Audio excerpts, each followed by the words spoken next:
I'm currently a freshman in college. I came home this past week for a funeral, but let's backtrack a little. My senior year in high school, I was in the library during study hall doing some computer science work on the computer since my laptop at home didn't have JCreator on it. Anyways, this boy who was in my class sat next to me since those two computers were the only ones with JCreator.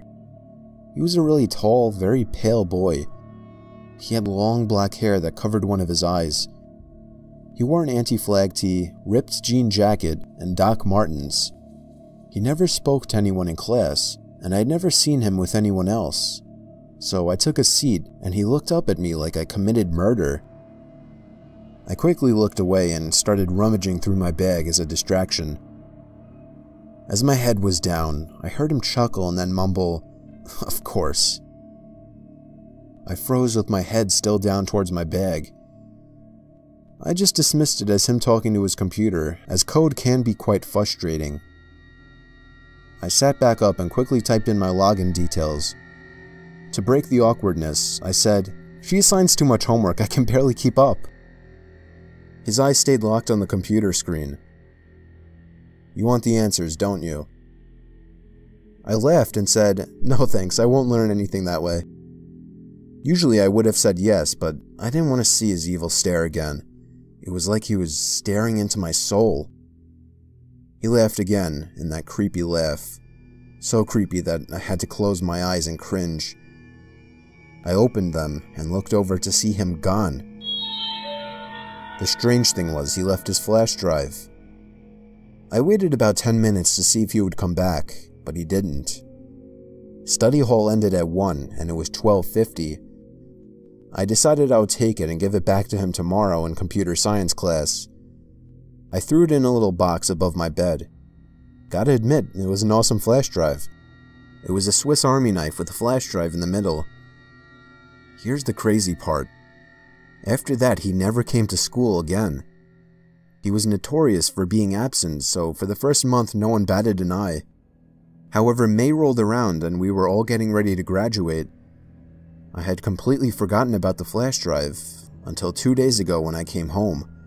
I needed one, and I remembered I still had that boy's. I scanned it with my Norton, and it said it was all safe. I was planning to delete all of his stuff so I could put my PowerPoint for business class on it.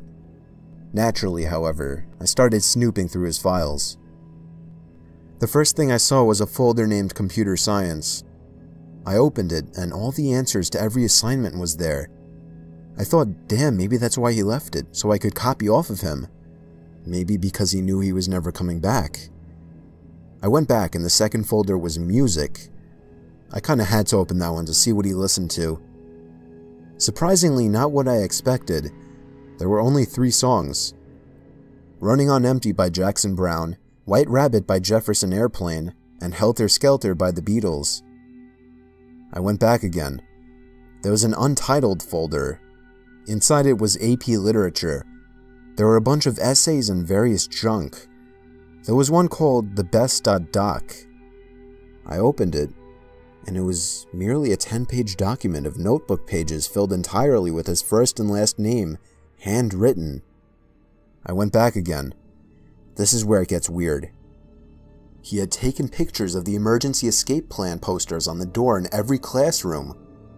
There was a picture of a lit cigarette on the bathroom floor, and another picture of some coins on the bathroom floor with a yellow post-it note next to it saying, "Chump change" in all caps. Now this is the weird part. There was a picture of me, taken while I was reading a book in class. From the looks of it, it was my English class that he was not in. There was also a document titled, "Rest in Peace 2... but it was empty when I opened it. I still have no idea if this was a joke or not. For all I know, he never showed up again because he realized that he lost his hard drive.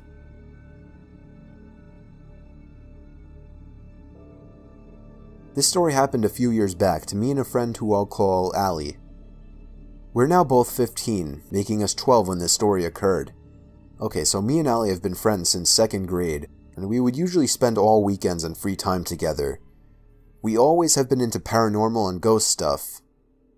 We had every reason to believe that every house we ever went into was haunted, We would go on ghost hunts like the TV shows with a flip phone to record the sounds. But there will always be one night that stands out to me that still haunts me to this day. It was around midnight and we were hyper and awake like most kids of our age on the weekends. So we decided to do another ghost hunt in my house. We got the flip phone ready and we borrowed my dad's touchscreen to actually videotape. This was the first and last time we used that. My basement was not like most because the house I was living in at the time was very old and therefore very old-fashioned. So down the stairs there's one main big room that we use for storage, and a little further there was another medium-sized room for the washer and the dryer, and the farthest was a small little cell-type room that we never used, mainly because everyone was too creeped out to go in it.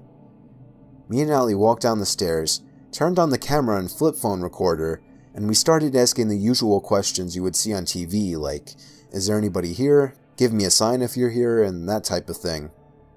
We finally got tired of it and went back upstairs and into my room to be so excited as we reviewed our first video recording. This was a big step for us because we wanted to be ghost hunters so bad. We were watching and we kinda got disappointed as we didn't find anything in the video or voice recording. Usually we would make something up, like a footstep that wasn't ours, to make us feel less bad, but this time we were so excited about the video we didn't even want to make anything up. We couldn't sleep, so we played a few board games, and then we both agreed to review it again because maybe we missed something. And oh boy, we did. While reviewing the tape again, we both could just feel this bad energy coming from it. I guess we didn't realize it before because we were too filled with excitement. We went on anyway, and as we paid more attention, we could actually hear footsteps that weren't ours. Then what showed up on the tape, I still see when I close my eyes. It was the most horrifying thing I've ever seen. The camera was on Allie, and behind her was this figure that looked like a distorted, almost human thing with bright white eyes that almost seemed as if they were watching you through the video. At that point we shut it off, and we were both in complete shock. We couldn't tell my father as he was asleep, being so early in the morning. We both decided to just not tell anybody and keep it our secret. Even though we never went into that basement again, we both still talk and sometimes even dream about it. To this day, I don't know if it was our imagination, or if there was something with us in that basement, but I'll never go in there again.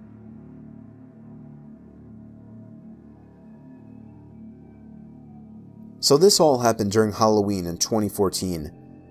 My name is Max, and I'm from a small town in Findlay, Ohio. I used to go to a high school at County School about 10 minutes from where I lived called Van Buren High School. Van Buren was a nice little village with good people for the most part, but the only problem was that there were some evil creeps that could be found there if you knew where to look. The biggest hotspot for them to be found was the Van Buren State Park. Everyone knew that the state park had a little infamy to it, as it was known for some rapes and the like. Now, I've been to the park many times with friends and classmates, and nothing bad ever happened to us, so I never thought much of it. I have a lot of good memories of the place actually, like the many times my friends and I would bike the trails and set off the works bombs in the woods or go fishing in the lake. However, fast forward to my senior year at Van Buren on the day of Halloween. My friend Ian and I saw the darker side of Van Buren State Park. The summer before my senior year, I enlisted in the Army National Guard, so it was important that I worked out and stayed in shape. So that day, I asked my best friend Ian if he wanted to go run the trails in the park with me after school, and he said he would, as he likes to work out when he can as well. It was probably about 4 o'clock in the afternoon when I pulled into one of the parking lots, waiting for Ian to meet me there, when I saw this old silver car with a bald and just disturbing man suspiciously sitting in the lot. Knowing that creeps hang out at the parks, I glanced over to check out what he was doing when I noticed he was staring at me and would not take his eyes off of me. It was a very unsettling stare, one that made him look hungry and me uncomfortable. His eyes were wide open, and I'm pretty sure he had a frown, or maybe a grin. We made eye contact, and he nodded at me as if he were trying to say hello, but would not drop his glare. I nodded back but broke eye contact since I was pretty uncomfortable.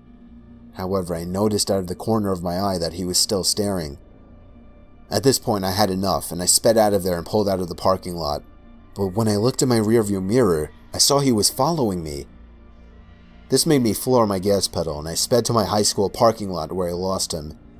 I called Ian and told him that I was at the high school, and that he might have to deal with this creep alone, and then my stomach sank.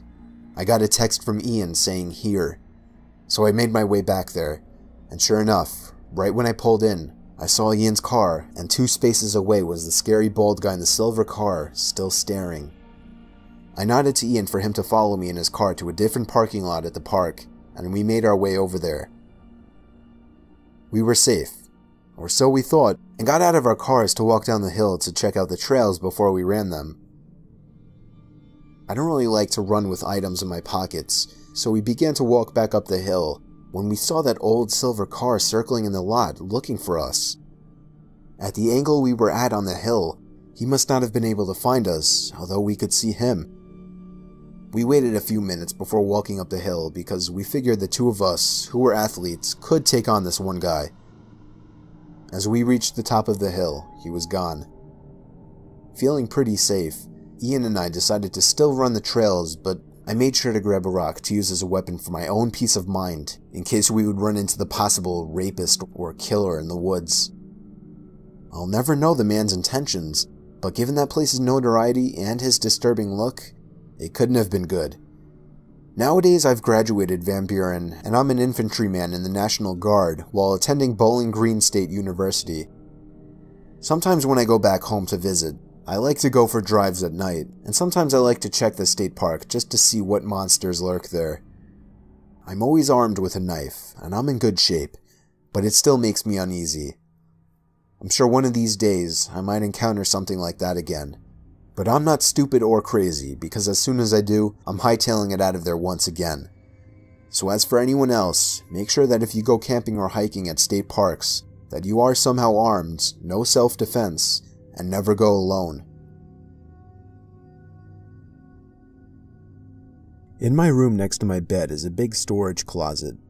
It doesn't have a regular door like you would expect.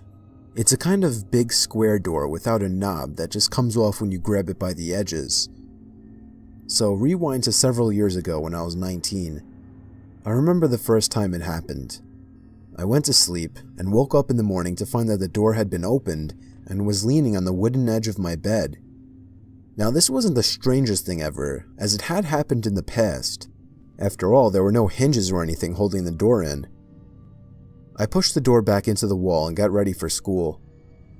The next night, I woke up around 4 in the morning. I could have sworn I had woken up to a noise. I sat up and looked around my room in the dark, and noticed the door was leaning on the edge of my bed again. Now I was concerned that the edges to the hole in the wall were starting to chip away, and the door could no longer fit as tightly as it used to. I left it that way overnight and fixed it in the morning. The following night, I was having trouble sleeping. It had to be at least 2 hours of my rolling around bed trying to fall asleep. That's when I heard a huge thump, and I knew what it was. I could even see it in the dark. The door fell open again. I was so done with this. I mentally decided to just leave it open from now on. That's when I heard the slightest movement of a plastic bag from inside of the closet. My heart literally skipped a beat when I heard this. There was no draft in the room at all. I hesitantly flicked on the light switch and looked into the open closet. My biggest fear came true when I saw someone inside the closet peering at me in my bed. Within maybe half a second of my turning on the lights, he tried to hide as if I didn't see him. I couldn't even move. All I could do was scream the word "Dad." I screamed so loud it took my dad maybe 10 seconds to make it to my room. I pointed at the closet and he looked inside. Only then did I finally feel safe to get up and stand behind him. My dad crawled all the way in there, and he couldn't find anyone though. He came out and assured me I was just seeing things, and I started to question that myself. Still, I couldn't sleep in that room. I slept on the floor in my parents' room with a blanket. Well, I wouldn't say slept, as before that could even happen, I heard my bedroom door open from down the hall outside, and then someone literally ran down the stairs and out the front door, slamming it behind them. My parents heard it, and it was only then they believed me. We tried to chase whoever it was down, but he was gone. We later found out he was hiding in an empty container inside the closet.